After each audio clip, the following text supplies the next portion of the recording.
Bueno, muchas gracias por la presentación, realmente es exagerada, como siempre. Yo también estoy muy contento y muy satisfecho de estar aquí ante tan distinguido auditorio. Antes de comenzar a hablar de esta charla que teníamos pensado para hoy, quiero presentarles a quien va a ser nuestra compañera y acompañante, y es de alguna forma el alma de todas estas clases, que es nuestra scripta, la señora Virginia Gross. Hola, ¿qué tal?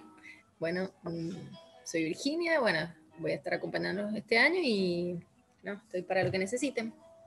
Gracias. Ya me está acompañando a mí y gracias a ella podemos estar nosotros esta tarde, esta noche juntos. Bueno, varias cosas antes de comenzar las charlas y las clases. Internacional público es una materia diferente a las demás porque no tiene el principio de legalidad, o mejor dicho, lo tiene desde lo que sería el derecho natural o los derechos humanos, y no es taxativa, no es exegética en cuanto a que hay que decir la palabra justa. No es positivista, para decirlo claramente. ¿Y eso qué tiene que ver? Con lo que nosotros decimos, con lo que nosotros hablamos. En primer lugar, para nosotros por una cuestión de coherencia. No estamos hablando ni de bajada de línea, ni de ideas que tienen que decir ustedes lo que nosotros pensamos o lo que a ustedes les parece, todo lo contrario. La idea es que ustedes vayan construyendo el pensamiento, que vayan construyendo lo que vamos trabajando y después lo puedan fundamentar, cada uno de su opinión, aprovechando la diversidad, aprovechando la diferencia y aprovechando la idea y la opinión de cada uno de ustedes, pero por supuesto, respetuosa y fundamentada. Y en segundo lugar, hoy vamos a ver un poco cómo se fue formando a lo largo de la historia el concepto de derecho internacional público, del primer sujeto trascendental, que es el que da inicio a esta nueva rama del derecho. Y vamos a ver algunos aspectos históricos, algunos protagonistas cuestionados, por supuesto, no solamente en este momento, sino a lo largo de toda la historia. Insisto con esto, acá no hay ningún ánimo de ofender, de que nadie se sienta mal con esta opinión o con ninguna, desde el punto de vista político, ni mucho menos. Vamos a trabajar desde lo más objetivo, desde lo más, ¿cómo sería?, neutral que se pueda, y en función de eso, simplemente contar hechos históricos y de ahí en más, cada uno saca su conclusión, y por supuesto abierta a la polémica y la charla para todos los momentos que sean necesarios o que sean posibles. Así que bueno, sin más vueltas, comenzamos ya con las primeras imágenes. Vamos, señorita. ¿Qué tenemos aquí? Cuéntenos, por favor. Un segundito. Bueno, esto es... ustedes saben, esto es televisión, ¿verdad? Así que vamos a tener estos inconvenientes que tienen que ver con la virtualidad y tienen que ver con esto de la construcción propia, ¿no? Y la construcción en cada momento o en cada instante. ¿Ya lo tenemos? Sí. Bueno, cuéntenos La qué hay primera. aquí. Bien, es una biblioteca en forma de cara con muchos libros. Bueno, y es un poco eso, ¿no? Es decir, este conocimiento, a lo largo de este curso, vamos a ir construyéndonos a nosotros mismos con lo que sería la sabiduría o lo que sería lo que muchos han escrito antes que nosotros, pero bien claro, es una construcción. No, acá no hay nada que sea predeterminado ni nada que sea categórico. Pero también hay que tener claro esto, es decir, esa construcción desde la literatura, desde la sabiduría o desde lo que sería la ciencia, es simplemente eso, una construcción que no tiene sentido si no lo llevamos a la práctica, si no lo llevamos a la realidad y si no la conectamos con lo que nos pasa día a día. Ese es uno de los grandes problemas que tiene el derecho internacional público. Es decir, hablamos de cosas que pasan y después llevarlas a lo concreto, llevarlas a la realidad, llevarlas al día a día y llevarlas a lo que está pasando en el mundo. Vamos con la siguiente. ¿Qué tenemos aquí?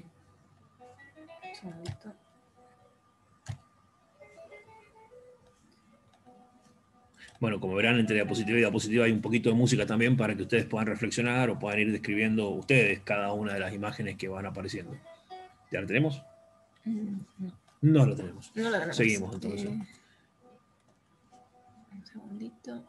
Otro segundito y seguimos. Bueno, hablando de segundito, vamos a hablar de tercerito. Uno de los temas que vamos a trabajar en esta etapa es el número 3. Es decir, y más allá de lo cabalístico y de lo simbólico, se ve en muchas culturas, por ejemplo, en la cultura occidental cristiana con el tema de la Santísima Trinidad. En este caso, y acá los tenemos, a los 3 mosqueteros, todos para uno y uno para todos, que tiene que ver con lo que hablábamos recién. Primero, esto de llevar todo lo que estamos hablando a la realidad, todo lo que estamos a la práctica, convertido en acción, sabiduría y belleza, fuerza, sabiduría y belleza, por un lado. Pero por otro lado, esto de el número 3 como símbolo que guíe esta materia, porque vamos a trabajar con la teoría trialista de Goldschmidt.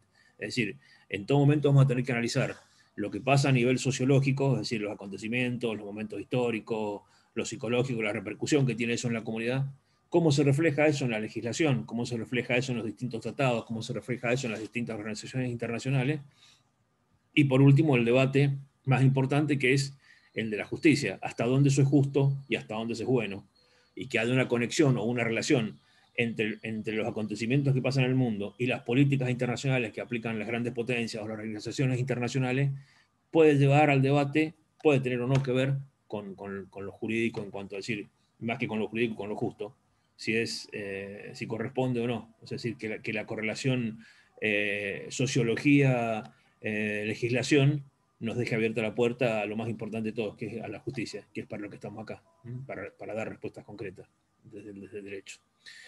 ¿Seguimos? Las tres gracias. Acá tenemos las tres gracias, que es el típico cuadro renacentista. Bien, personas hermosas, incluso cuando decía poder llevar esto con alegría, por llevarlo con belleza, y sobre todo recuperar este número 3, en cuanto a lo que significa para el derecho internacional público, los tres sujetos más importantes del derecho internacional público, que son el Estado propiamente dicho, las organizaciones internacionales como sujeto derivado, y por último el individuo, más recientemente, a partir de 1948, el individuo como parte del derecho internacional público. Desde un lugar, insisto, de sabiduría, de fuerza y de belleza que lamentablemente el día de hoy se ve tergiversado, desnaturalizado, plastificado, si se quiere, con lo que significa la inteligencia artificial, el bombardeo de información, la fake news, todo ese tipo de cosas que tergiversan esta idea de justicia o esta idea de una organización universal en función de las personas. Y hoy el ejemplo de esos tres sujetos se convierte en la próxima diapositiva, por favor. Sí. Que sería la masificación y de alguna forma casi, como decirlo suavemente, la desnaturalización de esos tres sujetos y de estos tres valores o de estos tres pilares que serían la sabiduría, la fuerza y la belleza, y fundamentalmente para nosotros la libertad, la igualdad y la fraternidad. Sigamos, por favor. La evolución del hombre. Y esto tiene un poco que ver con lo que estamos hablando, ¿no? Es decir, repensar qué significa evolución, qué significa crecer, qué significa mejorar, y sobre todo para nosotros, como estudiantes de una facultad, de una universidad pública, que tienen la obligación de devolver en acciones concretas lo que hemos recibido y lo que hemos hecho. Casi como presupuesto de estos encuentros, es decir, hacer todo lo posible para que seamos cada vez más personas y cada vez menos animales. Sabina decía muy claramente, ¿no? El hombre de hoy es el padre del mono del año 2000, en una canción. Es decir, que nosotros podamos revertir eso, ¿no? Que cada día seamos más personas, desde el estudio, desde la posibilidad de educarnos y desde cada vez ser más libres, y compartiendo, y sobre todo, de alguna forma, siendo solidarios. Y eso es un poco la premisa con la que tenemos que salir a estudiar y hacer este camino de evolución, desde la universidad pública, desde nosotros, desde lo más íntimo, hacia afuera y hacia el mundo. Eso es internacional público, ¿no? Hércules.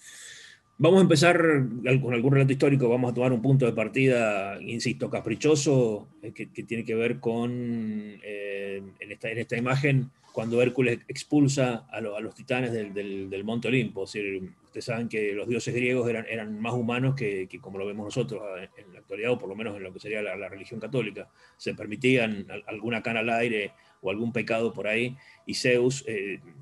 Hércules era hijo de Zeus, pero que con una humana, así que era semidios, y para poder llegar a ser Dios, la esposa de Hércules, Hera, le dio unas cuantas tareas para realizar.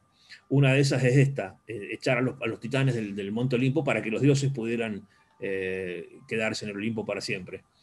Es decir, digamos que sería para lo que nosotros vemos en la parte real o en algunas obligaciones, digamos un desalojo en aquella época. Pero acá viene el primer consejo, y hay que tenerlo claro. Atenea, la diosa de la sabiduría, le dijo que no los matara, que había algo que era peor para las personas, que era alejarlos de donde habían estado, de donde habían nacido, de donde vivían. Por eso, es decir, el ostracismo era la peor pena, o el peor castigo para los griegos, más que la muerte, era echarlos del lugar de donde habían nacido, donde habían crecido y donde se habían formado, de donde surgía su identidad. ¿A qué voy? Ya vamos a ver a lo largo de todo este curso cómo el principio de territorialidad, la idea de la conexión con el territorio, tiene que ver con la identidad de las personas, pero sobre todo con la aplicación de la ley. Y esto lo tenemos prácticamente desde el nacimiento de la humanidad, el nacimiento de la cultura. Adelante. Adán y Eva. Claro, precisamente ya acá se vuelve a repetir, y de alguna forma casi casual, ¿no? Es decir, replicando la religión católica esto. Es decir, la echada de Dios del paraíso es del paraíso terrenal. El paraíso era la tierra, no el cielo. Y lo que es más importante, los echa de la tierra, del paraíso, de los bosques, de los campos, de lo que serían las maravillas naturales, porque se animaron a pensar, porque se animaron a cuestionar. Y los echó nada más ni nada menos. Fíjense que cómo en las dos culturas ya está presente esto, que el peor castigo es echarte del lugar donde naciste y el lugar que te identifica. Por eso yo hoy cuando digo, llamo a la radio y digo, quiero escuchar, soy Diego desde La Acera, y quiero escuchar una canción de La Princesita, no importa ni que sea Diego ni que sea de Las Heras, mejor dicho, que sea de Las Heras da el sentido a dónde estoy, no importa dónde estoy ni lo que quiero escuchar, sino que soy Diego de Las Heras o de Cruz, de donde sea. Uno no dice el apellido ni lo que quiere, sino de dónde es, como forma de identificarse.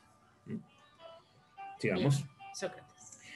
Y esto lo vamos a tener, insisto, como salto caprichoso y como salto, digamos, no crónico en la historia, el tema de Sócrates, que es el primero que va a plantear esto, el lugar donde uno nace o el lugar donde uno vive, la patria donde uno vive, como algo diferente a los habitantes que la componen. En cuanto a decir, él habla de Atenas como si fuera un sujeto, y eso es una de las cosas que le cuestionan, digamos, lo que serían las autoridades griegas. Es más, cuando le ofrecen tomar la cicuta, le dan la posibilidad de no morirse y de aislarlo, de exiliarlo, y él dice que prefiere morir antes que estar fuera de Atenas. Y él toma la cicuta y hace lo que hace por Atenas, no por él como sujeto, no por los demás, sino precisamente pensando en que hay un sujeto diferente a lo que serían las personas que la habitan, que son las propias ciudades, que es un poco el esbozo de lo que después van a ser la diferencia entre las autoridades o el gobierno con las personas que habitan cada lugar o cada ciudad. Adelante. Antígona. Y esto lo tenemos bien claro en la tragedia de Antígona. Claro esto porque más de una vez en algún examen dice el mito de Antígona. No es un mito, es una tragedia de Sófocles del siglo V, de ese siglo de oro de la época griega, el siglo de oro, en donde, no voy a contar toda la tragedia, pero básicamente es ese planteo. Es decir, Creonte como tirano no le permite a Antígona enterrar a su hermano en el lugar a donde nació. Y el monólogo de Antígona, que lo retoman las madres de Plaza de Mayo, es precisamente esto. ¿Quién eres tú como gobernante que estás a cargo de un gobierno, de una ciudad, para impedirme a mí el derecho natural, el derecho humano de enterrar a mi hermano donde quiero enterrarlo, que es precisamente en el lugar donde nació? ¿Qué traigo esto? Un poco reforzando lo que hablaba recién de Sócrates, que una cosa es el lugar donde se habita, otra cosa es el sujeto como sujeto ciudad o sujeto país o sujeto estado, si se quiere, y otra cosa muy distinta es el gobierno y las personas que de alguna forma lo llevan adelante. Los representantes más adelante del pueblo, en este caso estamos hablando de una ciudad-estado como Atenas, que era muy justa, pero habían esclavos. Ahí vamos a ver toda la evolución a lo largo de la historia, a lo largo del tiempo, pero ya tenemos los tres elementos principales del Estado aquí, que serían el pueblo, el territorio y el gobierno. Y lo estamos viendo, lo estamos decodificando a lo largo de toda la historia. Seguimos. Por favor. En Roma. Bueno, en Roma, por supuesto, eso se ve mucho más claro. ¿Por qué? Porque van a conquistar, paradójicamente, desde el derecho. O sea, si bien vamos a tener una etapa de monarquía, y esto lo han visto en Romano, una etapa de monarquía donde se esboza lo que va a ser la ciudad, la plenitud de la república, donde hoy todavía seguimos hablando de lo que decían los 5 grandes sabios, con el Ius Publicis Respondendi, pero mucho más hacia allá, la conquista se va a hacer no desde la cultura, sino desde el derecho, desde las leyes. Y el imperio va a estar unificado, no por el idioma, no por el comercio, no por la identidad racial, sino precisamente por las leyes, por el derecho. Y eso es un poco lo que tendríamos que quedarnos hoy, válgame la paradoja, ¿no? Es decir, más tiranos que Roma o más sangrientos que lo que fue la época del imperio. Y sin embargo, la forma de unificar el mundo, de unificar a las personas fue a través de las leyes, a través del derecho y supongamos que a través de la justicia. Que también viene un poco lo que veníamos hablando acá. Es decir, esta idea de justicia como ideal, que a veces al llevar a la práctica es exactamente todo lo contrario. Pero también eso ya lo vemos en la antigua Roma. Bien. ¿Qué más? Jesucristo. Acá vemos un corte importante. ¿Por qué? Porque con la aparición del cristianismo, y precisamente casi como respuesta a lo que fue la debacle romana y todo lo que fue el relajo de costumbres y de moralidad, aparece el cristianismo planteando el paraíso no en la tierra, sino en el cielo. y la aparición de Cristo, más que de Cristo, todo lo que después va a significar el cristianismo y todo lo que va a significar la religión católica, planteando que el verdadero, volviendo a esa idea de paraíso, pero no en la tierra, sino en el cielo y en el más allá, está vedada a los hombres y tiene que ver un poco con algo que traían los griegos, que la libertad hay que conseguirla, que la libertad hay que ganarla. En este caso, y ahí cambia un poco la idea, de decir, más que la libertad, permitirse el sufrir o permitirse el padecer o permitirse el paso de la vida hacia la muerte, a partir del sufrimiento, por supuesto, pero desde el punto de vista de que el verdadero paraíso y la verdadera felicidad no están en la tierra, sino que están en el cielo. Y eso es un poco lo que viene a traer más que Cristo el cristianismo, como consecuencia de lo que fue, y por supuesto como construcción cultural posterior a lo que sería la idea del derecho romano. O sea, hay que tener claro que en Grecia y en Roma no tenían noción ni de la culpa ni del pecado, que es un poco lo que va a agregar el Antiguo Testamento, ¿no? Están las colinas vaticanas. Bueno, acá tenemos esto, si ya prácticamente estamos hablando de en el siglo IV después de Cristo, porque esta idea, ese año 300 es importante. ¿Por qué? Porque el entonces emperador Constantino va a cederles una de las 7 colinas a lo que sería ese esbozo de cristianismo y en lo que sería la colina vaticana, se van a instalar en lo que hoy va a ser precisamente el Vaticano, que es precisamente este punto de partida, bien desde lo terrenal y bien claro, este imperio espiritual que desdobla lo que sería lo terrenal con lo que significa el mundo ideal, empieza bien en lo concreto, bien en la tierra y bien en lo que sería una de las 7 colinas de Roma, que es la colina vaticana. Adelante.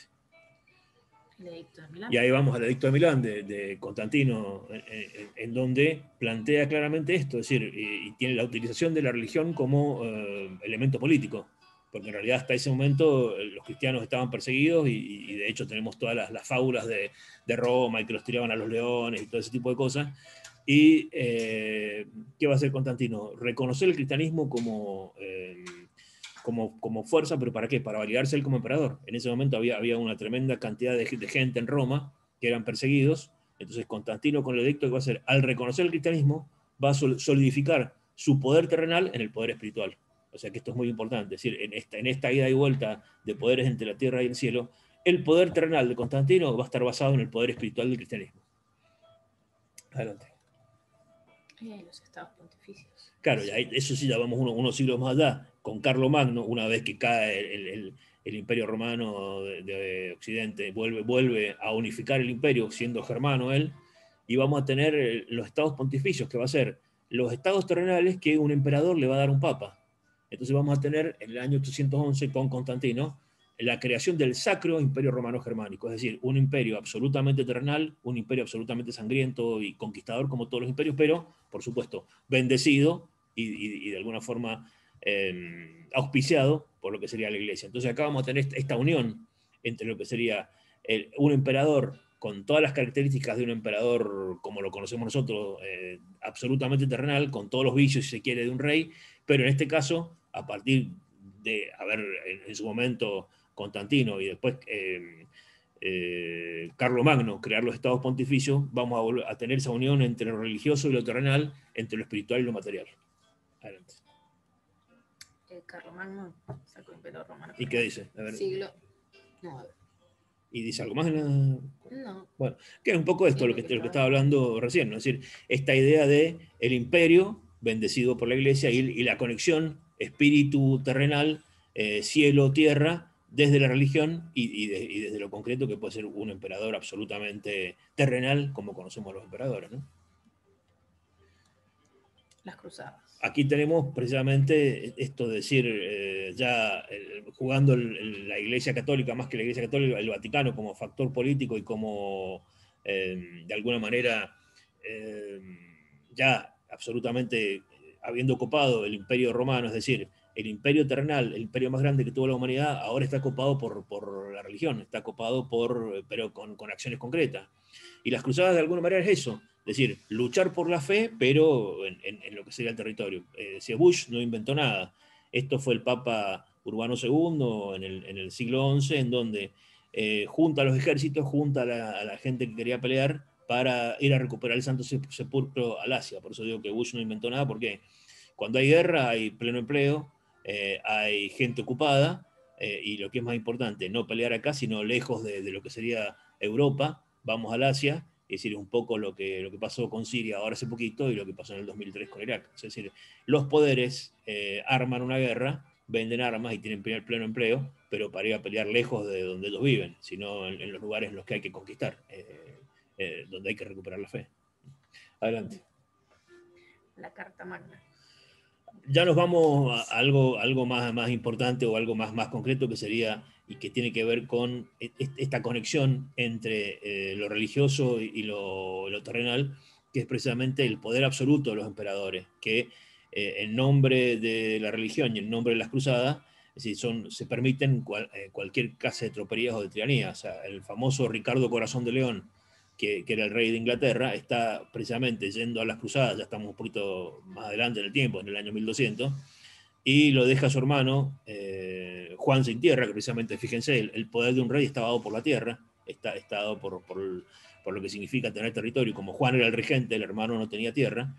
Entonces, mientras el hermano Ricardo Corazón de León está peleando en las cruzadas, Juan sin tierra comete todo tipo de atrocidades y todo tipo de arbitrariedades. Y la Carta Magna es el primer límite, que esto es importante, tanto desde el punto de vista del derecho, como desde el punto de vista del derecho positivo, como desde el punto de vista de los derechos humanos, en cuanto a decir los nobles, los caballeros le van a cercenar un poco el poder. Es el primer antecedente que tenemos de un derecho positivo que cercena el poder de un emperador. Si bien no tiene, dista mucho de ser algo que sea un esbozo de constitución, ni mucho menos, tiene que ver con arrebatarle la gente, arrebatarle al pueblo, en este caso los nobles, no era tan pueblo, el poder al rey. Tan importante es esto y tan antecedente es de los derechos humanos y del individuo como sujeto del derecho internacional, que hoy, si bien, insisto, no es lo mismo, se identifica Constitución con Carta Magna. Es un antecedente importantísimo de lo que significa cercenar y cuestionar y cortar el poder del rey en función de los intereses. En este caso no era del pueblo, pero sí decir hasta dónde llega, hasta dónde se limita el poder del rey en función de los súbditos. Hay varias cosas interesantes para charlar. Por ejemplo, acá también precisamente eso se va a tomar desde la integridad corporal, porque el primer, digamos, más allá de ser lo primero que va a cortar y cercenar el poder del rey, el antecedente directo del habeas corpus es precisamente la Carta Magna, como la integridad del individuo por encima, y casi como punto de partida del liberalismo, ¿no? Por encima de lo que sería el poder absoluto terrenal. Adelante. ¿Quién? Robin Hood. Bueno, y acá tenemos esto, ¿no? Esto es decir, hoy nosotros tomamos el Código Penal y vemos que frente a eso aparecen personajes míticos como Robin Hood, que lo hemos visto en varias películas y en varias, hasta una versión de Disney hay, por supuesto. A mí me gusta más la de Kevin Costner, pero esto de, es decir, robarle a los ricos para darle a los pobres, y cómo va cambiando esta idea de decir, de justicia por mano propia, por un lado, y hoy, más allá de, tendría un atenuante, por supuesto, no tendría el máximo de la pena, pero el robo no deja de ser un delito y una acción típicamente anticulpable ¿cómo era? Típicamente antijurídica y culpable.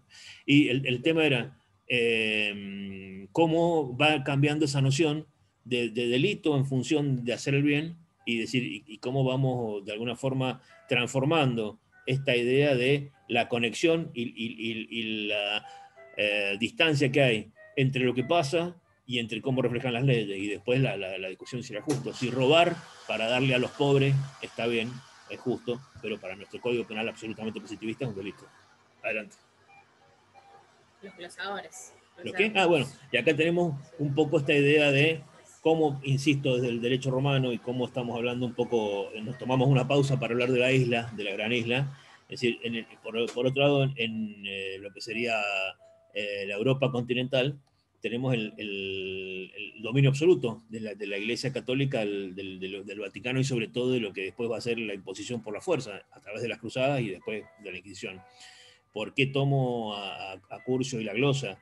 Porque lo habrán visto ustedes y lo van a ver en Internacional Privado. Es decir, si bien en la época de los romanos la nacionalidad estaba dada por el derecho, en el pleno de la Iglesia Católica o en el pleno del apogeo del Vaticano, en lo que sería la Alta Edad Media, la nacionalidad iba a estar dada por la religión. En cuanto a que íbamos, al ser todos hijos de Dios, al ser todos hermanos, esa era la ciudadanía que teníamos. Y ahí es donde vienen las persecuciones a los que no eran cristianos. El punto de partida. Fíjense que es importante, porque acá se borra la idea de territorialidad y la idea de nacionalidad. La nacionalidad y la hermandad está dada por la religión, no por el origen ni por de dónde uno nació, de dónde uno vino. Y eso lo va a imponer un imperio espiritual, pero a través de lo que son los glosadores, ustedes los habrán estudiado bien en el derecho romano, pero puntualmente esta idea de nacionalidad y personalidad y existencia a partir de la religión que uno tiene. Adelante. Bueno, la Inquisición. Bueno, un poco llevado esto al máximo, ¿no? Donde decir, en nombre de Dios, en nombre del amor y en nombre, como tantas veces ha pasado, ¿no? En la Revolución Francesa, en nombre de la libertad. Pero decir, cómo al llevar al extremo esa idea tergiversa y vuelve a ser el triángulo este de sociedad, justicia y legislación exactamente al revés. Entonces, que las peores atrocidades y las peores barbaridades se han cometido en nombre del amor de Dios, no deja de hacernos pensar en la primera diapositiva estas que vimos de la evolución. ¿Hasta dónde llevarlo a los extremos al fanatismo no deja de ser un problema y sobre todo de prostituir, en el mejor sentido de la palabra, es decir, la idea original de justicia y de ayuda y de hermandad? ¿A dónde vamos? Bueno, el Papa ha subido en una montañita de monedas que se da casi todo el cielo. Claro, acá estamos hablando de la Baja Edad Media y sobre todo de esta idea de el diezmo y esta idea de vender las indulgencias y esta idea de vender los cargos y esta idea de que todos los reinos de Europa tenían que pagar para que el Papa, digamos, la autoridad espiritual los bendijera.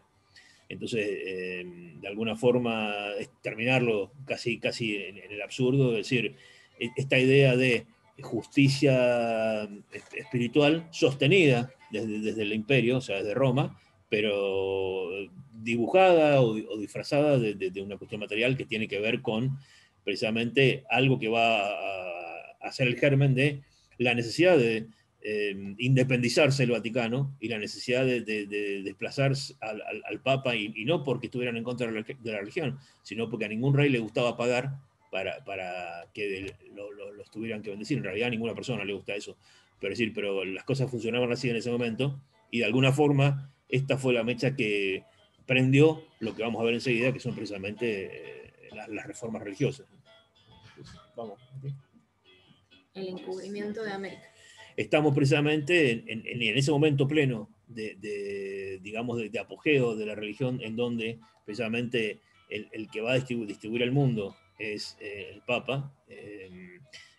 Yo digo el encubrimiento porque en realidad acá había civilizaciones y había imperios y había otras cosas que todavía nos siguen asombrando.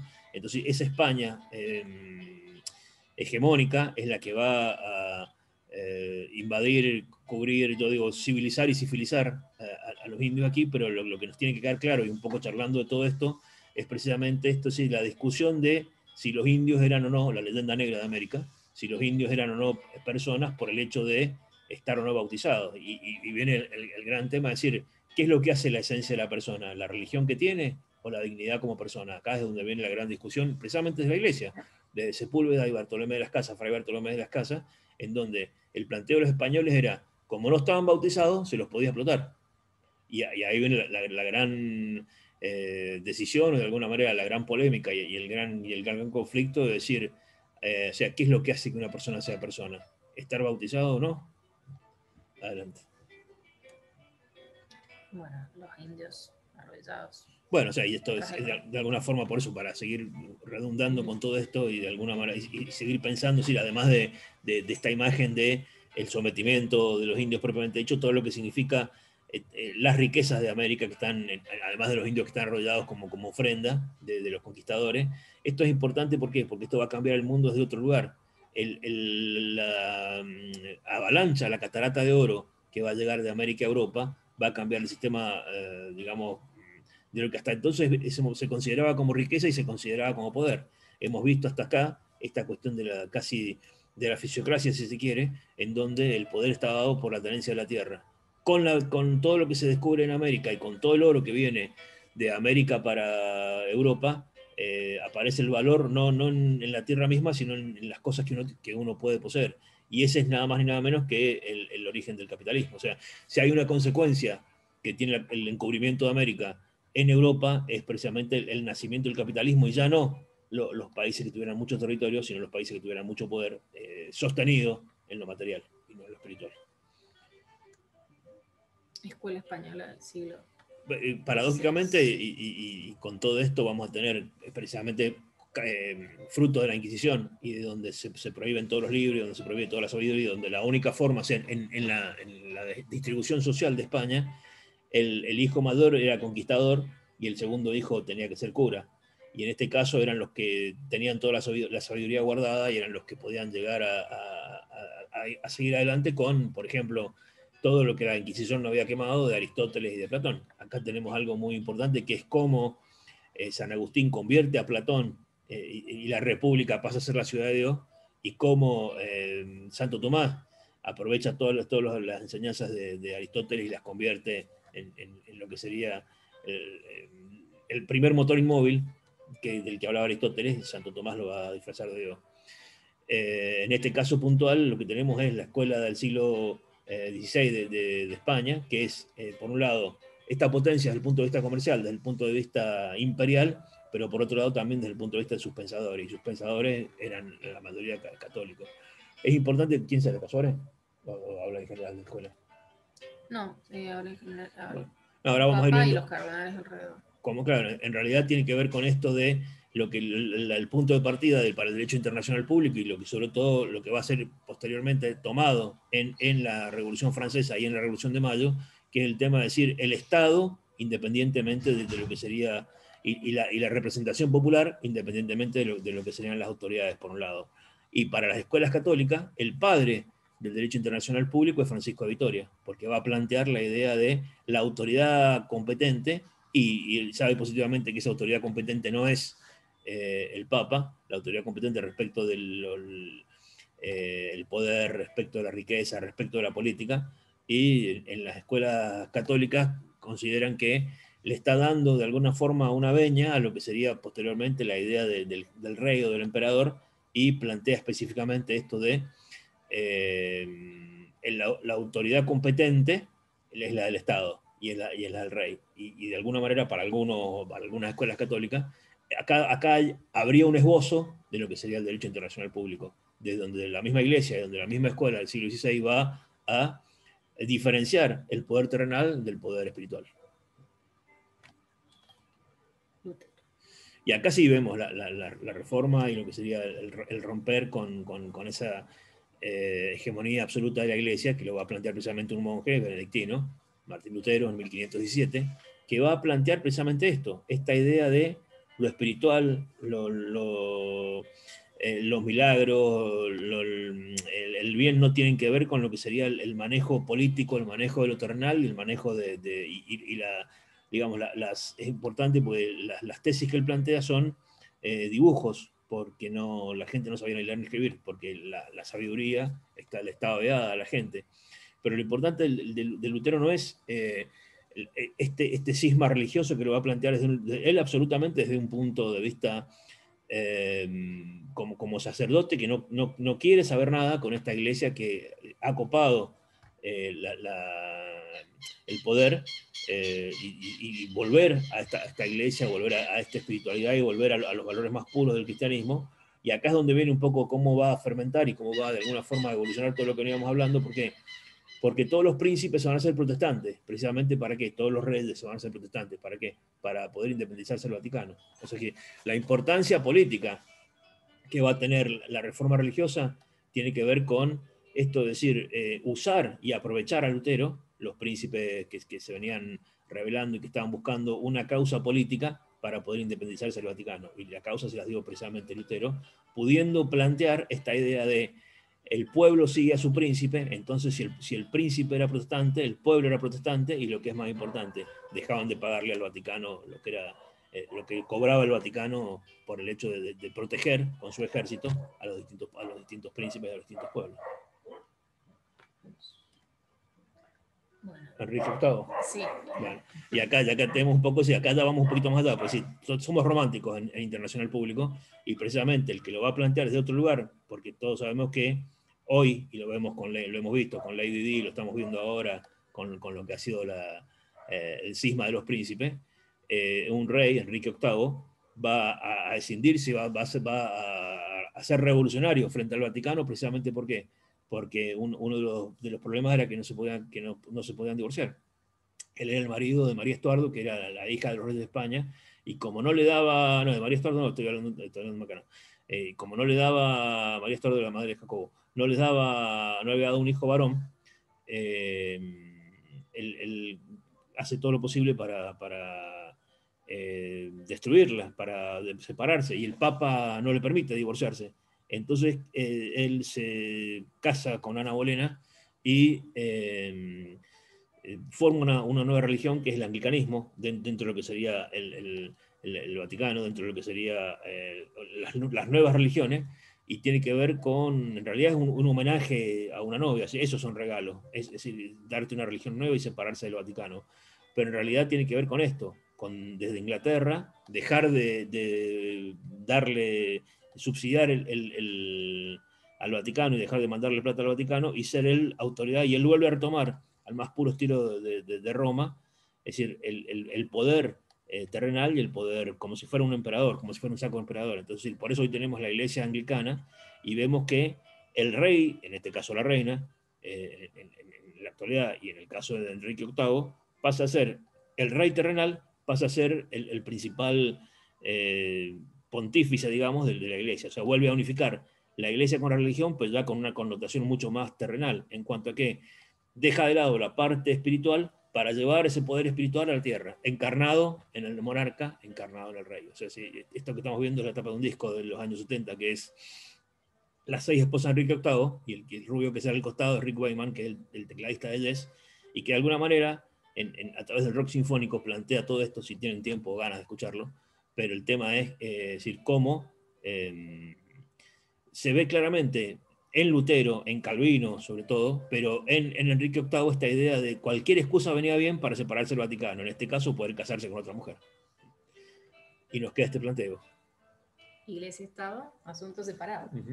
Vamos a una pausa y enseguida continuamos.